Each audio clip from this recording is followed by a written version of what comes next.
The chairman of Racing Victoria is Michael Duffy, and Michael, we've heard the press conference. We've spoken to the chairman of Racing New South Wales, John Massara. I keep hearing that one word. It's an historic day.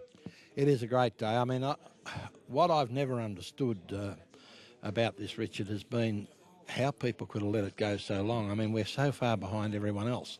I mean, Peter Volanti's made the point, football teams don't individually do deals about their media. It's done through a central body.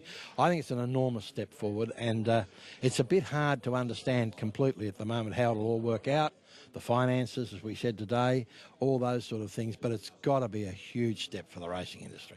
It seems to put racing in the state of New South Wales and Victoria in a more powerful position, you'd imagine.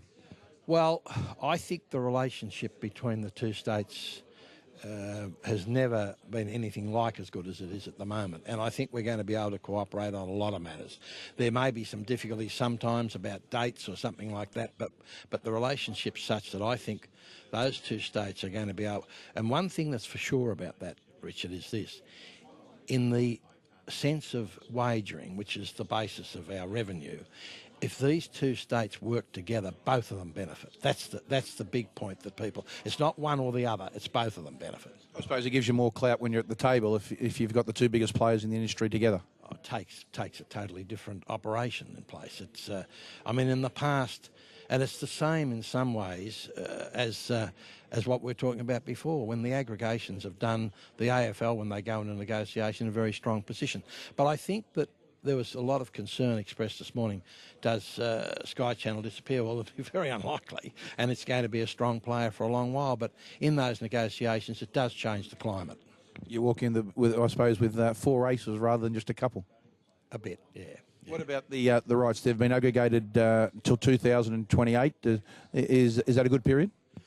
Well, I don't think get it much longer. I think it was probably if it doesn't work out by then, Richard, we're all in trouble. I would have thought. Not that I'll be seeing that happen, but you might be around to see whether it's working well in 2028. We heard that we see the media landscape changes day in and day out. New technology. Does this put both states in a more powerful spot? Well, I think that's an important factor. I mean, we don't know how much those rights will be worth in the future as technology changes. But the one thing you do know is if you've got control of those rights, you can protect them as best you can.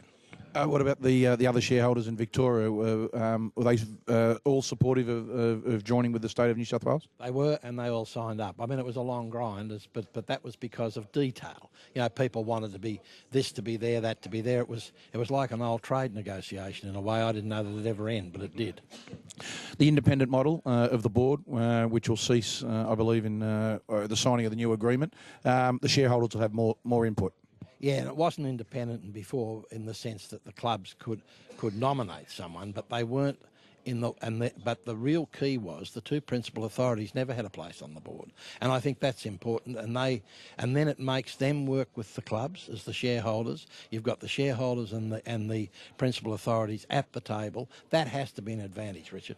If the two most powerful states, Victoria and New South Wales, are now joined and married at the hip, what's it mean for the other states in Australia? Well, again, that comes back to the point I made a moment ago about Victoria and New South Wales. Unless racing's strong in Australia, it doesn't benefit anybody if one state's going badly. And I think we're going to have to make sure that we assist the other states as much as we can, and we're going to do that.